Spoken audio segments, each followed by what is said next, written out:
I know. All right. Everybody good? Jason, we all right? All right. It's warm in here.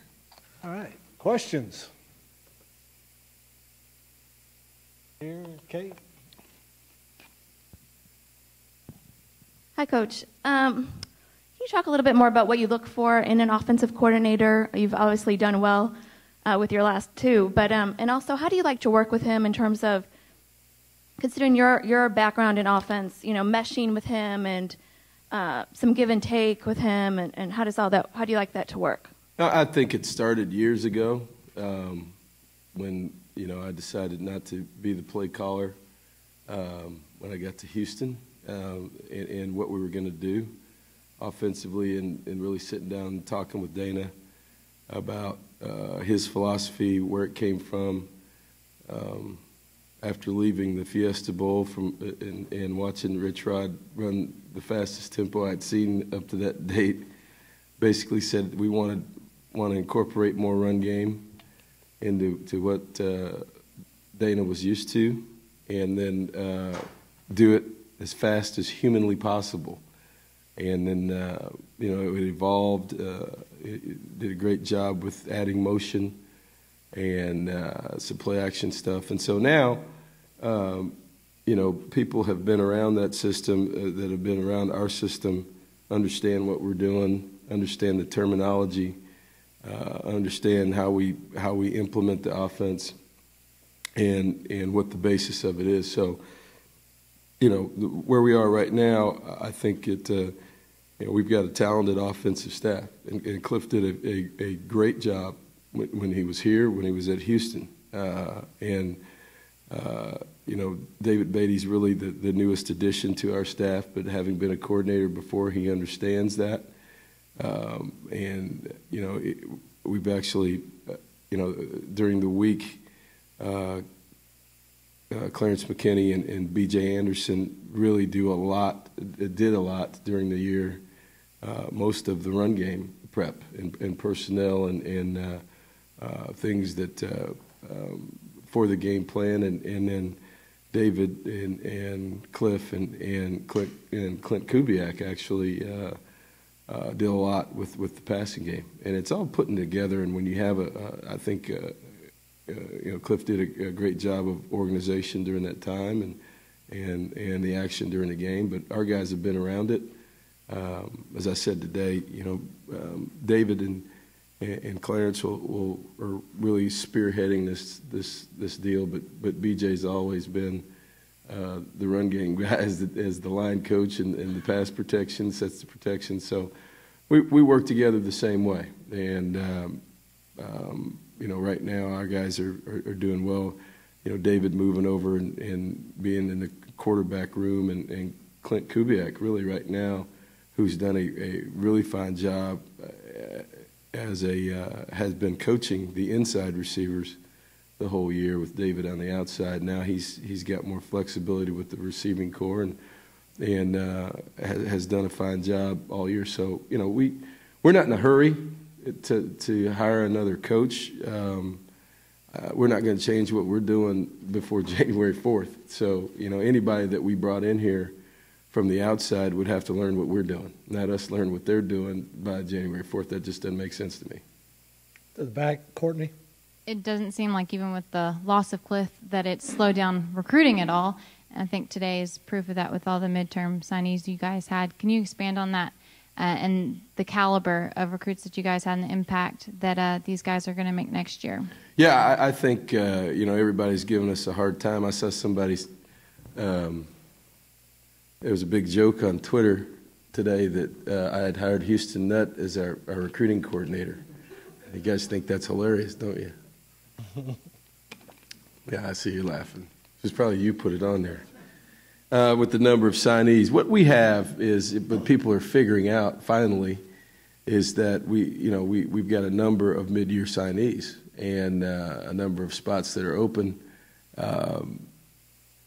We've got some high school guys that are going to graduate early and enroll, which the SEC rule is 25, and as opposed to popular opinion, I do know the rules. So, we're not going to oversign at 25 in February. But when we got here, we only signed 18 or 19 guys in the 2 or 3 weeks that we had to recruit. A year ago, I opted not to go chasing ghosts and just signing guys that I didn't know anything about, and stayed underneath our scholarship numbers a year ago. So we had somewhere around 8 to 9 scholarships that we could count back. And obviously we're utilizing those as of today. I think a couple guys are the only things I can comment on, the guys who are in. So, exactly. So I'll be careful. Yeah, the high school guys I can't talk about that are graduating early because they have not signed an NLI. The junior college players, you guys know who they are, and they're impact guys for us in positions of need. And the reason that we were able to go out and recruit them from all over the country, whether it was San Francisco, Arizona Western, you name it, Fork Union, that's east to west coast, is because I think our brand has grown. I think guys understand where we're headed as a program. And when we go out, particularly from a junior college player or a prep school guy, we're looking to fill a hole, and those guys understand that, and that's why the quality of those guys to come into our program, we need that. I said a year ago, we need to upgrade our talent level, we need to upgrade the profile of our team, and I think the mid-year guys bring that to the table and give them an advantage coming in here to compete in the spring, to go through Larry Jackson's whole workout and through spring practice, and those guys are trying to get on the field next year. Right down front here, Brent. Hang on just a second. What was it you saw specifically in Coach McKinney for him to be the guy calling the plays in the Cotton Bowl? I don't think it's anything I saw specifically. I've seen it for 5 years. So I've been around him for 5 years, and you guys know me. It's, we do a lot of things internally because of the familiarity of what we do.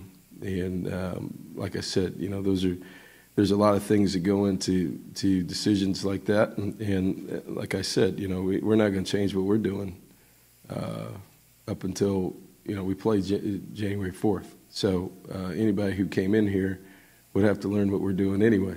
And, like I said, I think there's a lot of moving parts offensively. Continuity, I think, was important for our players. Number one, with terminology, and for our quarterback, it was for everybody. And, the success level that we have and the confidence level we have in what we're doing, there's no real need to change. And, with where we are, with David moving into the quarterback room, spending more time there, with Clarence being involved in the offense over the last 5 years, understanding it, communicating during the game with Cliff the whole time, he understands it. And BJ's got his hands full trying to block everybody. So, it's hard to it's everybody's got a role, and the way we're set up right now, from a personnel signaling, Clarence up in the booth at that time talking to Cliff about the run game, it's just a natural progression. Right here in the middle, Cease. Coach, can you talk about how you handle this long layoff? We see every year some teams that looks like they just never able to regain what they had at the end of this season. You guys were hot. Oklahoma actually played a week after you, and I know Johnny's missed some games, and you've done this before. How do you go about picking up kind of where you left off with such a long layoff? You worry about that a little bit. We try to keep it fun. We have, I use the approach, we have a lot of practices for not very long. Instead of, we're out there, like today, we're out there with an hour, so, but we've probably had more workouts than we've had in the past, just because we've got, we've got some moving parts, and I've had to utilize this for really a second spring ball for the young guys. and it was a reward for the older guys to try to get them healthy. And what you try to do is get them healthy. The old guys, particularly us, going 12 weeks without a bye, try to get them healthy, keep them excited, and implement your game plan. And you can implement your game plan too early. People get bored. And so, I know that doesn't, believe it or not, there's a lot of practices, nothing going on. The guys got their minds on Christmas, going home, seeing their family. When they leave and come back, when you get to the bowl site, that's when guys start getting excited. But I think it's how you handle your preparation before you get to the bowl site. And fortunately for us, I think with everything that happened, I'm happy that we're playing the 4th because of, I know how tired I was flying around to Orlando and New York and all these other places. We had players all over the place. And so, if we had played, that 4 days actually helps us, I think, with a number of our players that are involved in award ceremonies and different things. And our quarterback just got back from Leno yesterday. So, those 4 days help us, I think. Go to the back and then down front. Coach, what are a couple of the things that you learned from Coach Stoops that you've now applied as a head coach in your career? There's more than a couple things. It's you spend 5 years in a program like that. There's more than just a couple things. I said earlier today in the teleconference, the winning culture, the culture that Bob has created at Oklahoma, is something that you have to be inside of it to really see and understand and feel how it works. And in a situation where things weren't going very well, and for him to walk in the door and embrace the old, with Coach Switzer, getting him close to the program, former players, really creating a culture of, we're going to win and we're going to win right now, getting to the national championship in a couple of years. I mean, it's just, there's a lot of things that go into that. It's not just one or two things, but it's how you do things on an everyday basis and the expectation level that you have with players, with the program, with your coaches, how you treat people, and the manner in which you do it. With keeping families involved, caring about people. It's like I said, it was a unique situation for me, and one that obviously affects how I do things here. Because I don't know, a lot of people come here and say we do things a lot alike. I wouldn't doubt that. I think I take that as a compliment, because I don't know how many 10-win seasons that he's had in what, 14 years? It's hard to believe it's been 14 years. So that's a pretty good run with national championship. I was there. We played for 2, lost a couple of them, but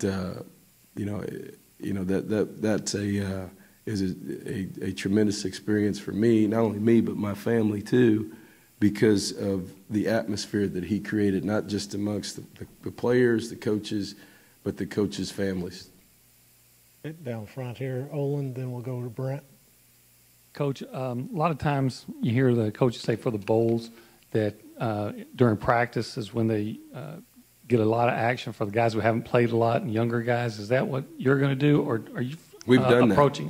Is that what you're going to continue to do? We've done that. We had the last 2 weekends we've practiced Friday and Saturday. Friday, Saturday. So we had 4 practices. We came back and practiced Monday, Tuesday. So we've had a couple of those. So we've had a total of 6 of those types of practices where we just did nothing but really work the young guys. And, those guys responded well. We had some 7-on-7 type deals in between. But really, the individual and those last 6 practices have been strictly for our young players, maintenance work for our older players, but really trying to develop our young offensive linemen, figuring out who our D linemen are in the program. They're going to have a chance to play, and really working with guys like Ed Pope, who has really had a great year, and was a scout team player of the year. Guys like that, and really getting them involved with the ones just to see the speed of the game and making sure that, all right, now remember, this is our offense. We're not running Missouri's or Alabama's or whoever. You're Ed Pope this week. You're not TJ Moe or whoever you've been every other week. So, and it's a reward for those guys. So it's good for our players to see that. It's good for them to practice that way, and that's why I think you see a lot of good teams keep getting better, because we'll have a couple practices like that when we get to Dallas. We're actually coming back and practicing the 27th and 28th, and then leaving and going up there. So we'll have a couple more of those young guy practices here. Down front. It was apparent from the teleconference today and from what y'all have said about each other in the past that you and Coach Stoops have quite a bit of admiration for each other. You wished him Merry Christmas on your way out and everything. I did? Yeah, he said Merry Christmas. Yeah. So that's nice. I know, I did. Yeah, I know. Trying to be a hard ass right now. So right, there you go. Is this a situation where, do you enjoy going against a friend and a mentor? It's kind of funny. We were in New York for the National Football Foundation because RC was going in, and we get to see each other every year in New York, and we snuck off somewhere around, and we're sitting there in this restaurant, and people walk by and they'd look and do a double take because they couldn't believe we were sitting there, talking, and it's one of those deals where at first when they told me, I said, and then after a while you're okay with it, because it didn't take long. But we've got a lot of admiration and respect for Oklahoma, how they do things. Obviously, I've got a lot of admiration and respect for Bob, and not only Bob, but there's a number of guys there that I've worked with 5 years ago, and who I'm really good friends with. And after you get past that first part, because you never really like in this profession playing really good friends. It's awkward at first, and then you try to beat the hell out of each other. That's just the way it works. But when you sit back and you look at this game, besides really the national championship game, as far as exciting matchups for bowl games, I'd put ours up there with anybody. I think you add everything up. The time slot, the Friday night, the venue. I think today they said 90,000 people. And everybody's. And by the way, for those I do not have any more tickets. Okay, you do not, just because there are no tickets, and so that was my PSA for the day from all my new relatives that I have right now that are calling up, and my old friends. It's amazing when it's another story. But coaching at both schools, you know a lot more people than you think. So it's a tough ticket to get. My point is, I think that this game, when you look at the whole bowl matchup deal, I think this is one of the most exciting matchups there is. And once you look at it that way, from a traditional standpoint, from 2 10-win teams, the venue, the time slot, you can't help but be excited about this game. It's going to be a great atmosphere for this football game. Go to the very back. Coach, how much time have you spent looking at this year's Oklahoma team, and from what you've seen, what jumps out at you? A lot. I've spent a lot, and I think you could hear today in the teleconference, that at this point of the year, you are who you are. I think Bob said it. You got all 12 games on everybody. So you're able to really pick apart a lot of different things and analyze people, from injuries to tendencies to different things like that. So this team is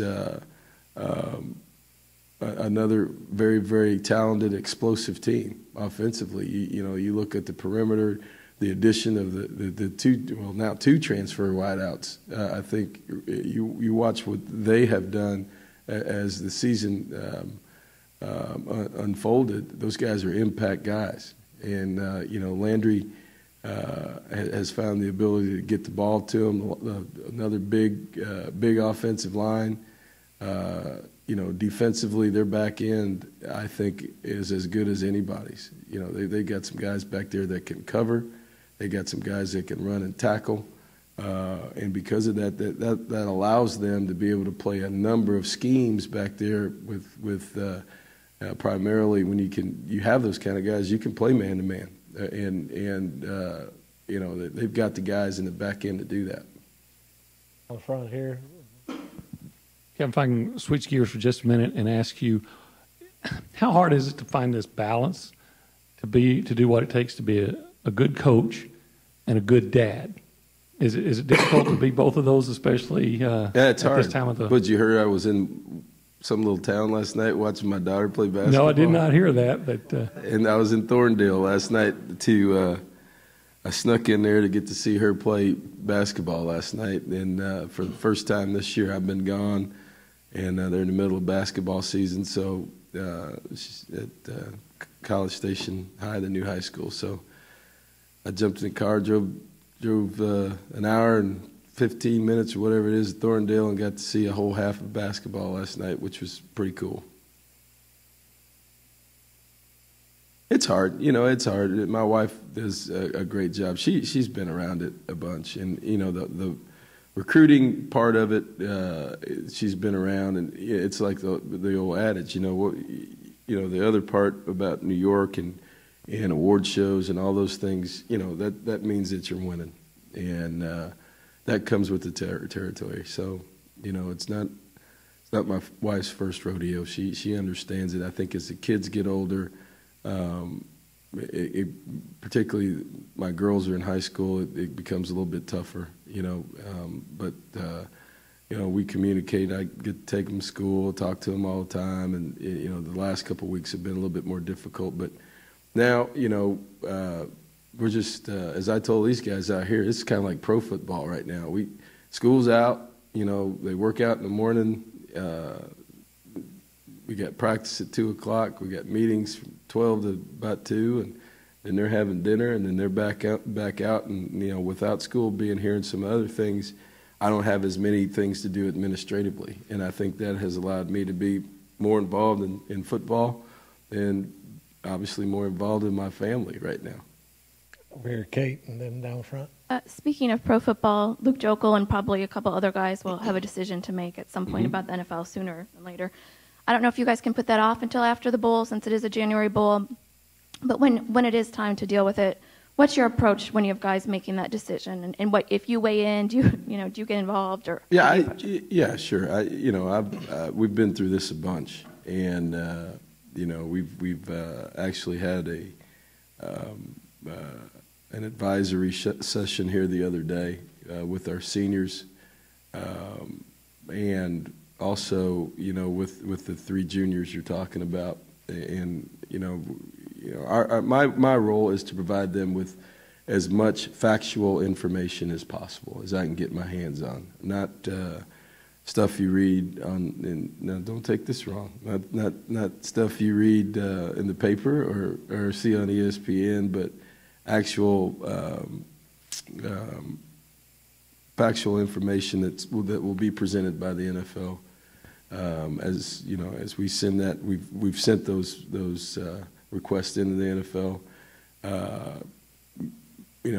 What the situation would be for insurance policies if they decided to stay. Present everything that's out there, and as I've told all 3 of them, I said, it's my job to provide you with as much information as I can get my hands on for you and your family. And then if you want my opinion, I will tell you.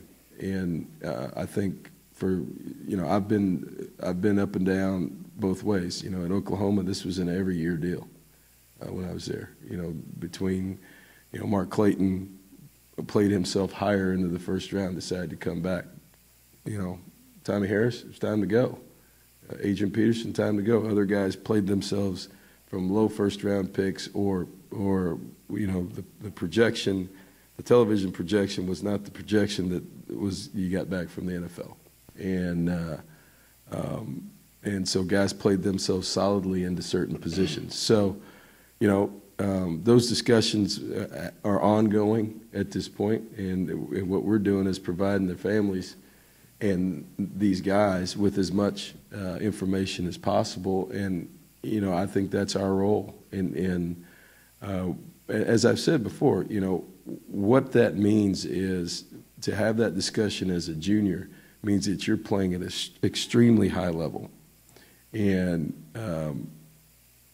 that means that you have really helped us thus far. And now the decision is basically, all right, what do I need to do? There is the college experience, the collegiate experience factor that's involved, because from here on out, it becomes a job and it's work. And so, there's a lot of other factors involved. And, you look at a guy like Barrett Jones, it looks like to me he's having a pretty good time and going back and trying to win another one. So there's just a guy I pretty much spent 3 or 4 straight days with in New York and Houston and all over the place. But it's worked out for him, and he's been a great spokesman for not only Alabama, but for college football. And obviously he's got an opportunity to have another great experience here.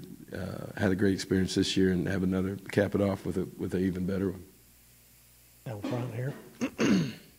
Because you got to know John David Crow a decade ago, how neat was it for him to kind of come together with Johnny and those two, to spend a little time together in New York as well? Yeah, it was really a neat deal, as the phrase is around here. You look at it. There's a lot of schools that don't have a Heisman Trophy. My alma mater has probably finished second more than any other school in the country at Purdue. They had a bunch of guys finish second. Don't have one. But for us to have 2 of them, that's a huge deal. And, to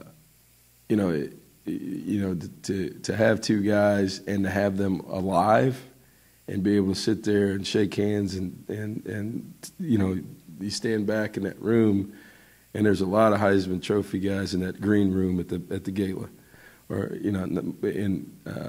but when you sit back and you see those 2 guys talking, I mean, it's really a neat situation just to see those guys stand there talking and knowing that those are 2 guys in any given time in history were the best at what they did for a year in college football, and it's a conversation that obviously I didn't have any. I didn't need to be in there, but just to see them talking, it was really neat. Over here, Sam. We got time for a couple more. Can you comment on the status of Thomas Johnson and how you're approaching that moving forward? Well, I think right now Thomas came in today, and he has withdrawn from school. Withdrew actually a month ago, and then that's an ongoing process right now. I think he's trying to decide where he is, if he's coming back, if he comes back next semester, if he's going to take the year off, or if he's going to transfer. And so that I think. In our conversations, my conversations with him, that's where he is, and just trying to figure out what his next step's going to be, and we're going to support him in any of those 3. I think, that's his decision, and he's, like I said, he's with his family, and he's trying to figure it out. How tough has that whole situation been for you and for him? It's been difficult. You look back this year. Somebody asked me, I think it was you, Brent, said, have you had a chance to take all this in? And then, the other day, somebody was telling me, you think about everything that happened this year. from the beginning to, the game being postponed to, the Florida game and how that game, how that game ended up and just the big letdown and Sean Porter going nuts in the locker room after we lost the game and just a complete meltdown. And for these guys to come back and play 12 straight weeks because of the frustration of that game, plays 12 straight weeks without a bye. Thomas Johnson and the nationwide search, right after the Alabama game, which, you're concerned about him. And then, the next question I get is, are you concerned about a letdown this week after, that's the last thing on my mind. Yeah, it is, but we're looking for a kid.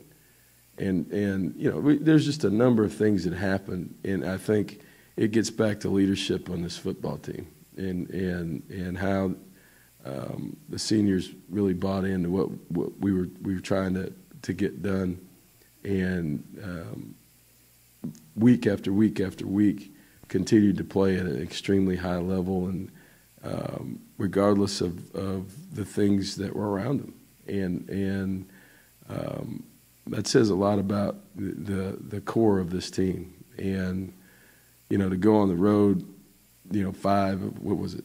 Shoot, it was every week. We didn't play here for a month and a half. So this team, even though we weren't perfect, this team accomplished a lot, and I think they're very, very proud of that. You look back and before that Missouri game, I put up there 118 and 11, and I said, "You guys know what that means?" And they're looking at, I said, we played football here, I think 118 years, and there's been 11 teams that won 10 games. And now this team has a chance to be a single-digit team, one of the teams that win 11 games. So in the course of history, this group of guys will be not only they'll be remembered forever as the team that took us into the SEC, but they'll also be one of the best teams to ever play here. Or anything else? Right here down front, Brent. Taylor, you'll close it out. You mentioned on the teleconference that Johnny had said that he was glad to put Megan Fox behind him and all those things. No, he didn't say that. He said he was. He didn't say that. What he said was he was tired of all this other stuff with Leno. Yeah. He didn't say anything about putting Megan Fox behind him. I got you. Were you glad to hear that in terms of, I know it was kind of necessary that he did all those things, but now it's back to football. Yeah, he's good. I mean, that comes with it, and we talked, like I said, I saw him in New York at the gala that Monday night, and both of us didn't look good. We were both tired, and that's just part of it, but like I said, I think playing the fourth is really kind of a blessing for us based on all the running around that we've been doing and really getting back. And this being a dead week, this gave us a complete week of just practicing football. No school, no nothing. Before we let guys go, we'll let them go Saturday for Christmas break. So, it's really kind of neat because nobody's here but us. And for him to get back yesterday and say, hey, you know what, I'm tired of that. I need to get out there and start practicing. And, the players it's been pretty spirited, but yeah, I was happy to hear that. And, he all those things are fun, but he realizes what got him there. And he loves to play the game, and our guys are excited he was back, yesterday, and he was even more excited today since we moved on. Really, today was really the first of some Oklahoma stuff. On the national stage, yeah, he did well. Everybody was worried that he couldn't speak English or had some other issues. That wasn't the case. And I know I got beat up on it, but looking back on it, I was, I would still do the same thing, and unfortunately, I will do the same thing next year with whoever that's going to be. Just because I owe it to him. I think it worked out, the way it did. It didn't have any hindrance on his national prominence. You know, I think it allowed him to play, you know, probably as well as he played, just because of maybe, yeah, I did probably shield him a little bit all year, but I think it was able to keep him focused, because that's hard to do. I mean, that week in, week out, I don't care how old you are. You know, you're a senior and you're playing on a big stage every week in the SEC, and, you know, people are talking about you every week. The pressure builds every week with that. So, you know, obviously, as I said earlier in the year, no moment's too big for him, and I think he showed that and how he's able to articulate, you know, his feelings and through all the award shows. Okay, Taylor, we'll wrap it up. Coach, you know firsthand coaching at Oklahoma how dominant the Sooners and Longhorns have been on the recruiting front over the past decade. Now that the tide is starting to turn a little bit, you guys have a ton of momentum. Can you just talk about what a win over Oklahoma would do on the recruiting front and in terms of helping Texas A&M get over that hump? I don't know that that's going to be a big deal. I think it's a big deal for our current program. I think, you know, it's going to be a heck of a game no matter what. I think both programs have shown that, you know, Oklahoma over time have shown that they are a strong program, and kids recognize that. I think what we have shown in 1 year in the SEC is that not only do we belong, that we can compete, that we can win. And so from that standpoint, I think kids see that more than one single game. I think people make a lot out of one game when it comes to recruiting. You know, very few guys that I've recruited ever have gone in and told their dad, hey, you know what? Tell you what, Dad, I'm going to go to whoever wins this game tonight. That doesn't really happen that much. But what does happen is over the course of time, you build your brand. And Oklahoma has done a great job of that over time.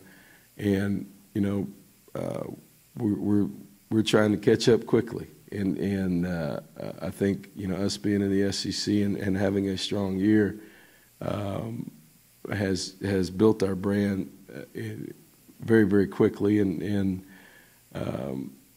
you know, so, yeah, it's either way. I think it's, like I said, it gets back to playing in meaningful games. And, you know, this team, is, as I said earlier in the year, put us in a position to do that in the SEC.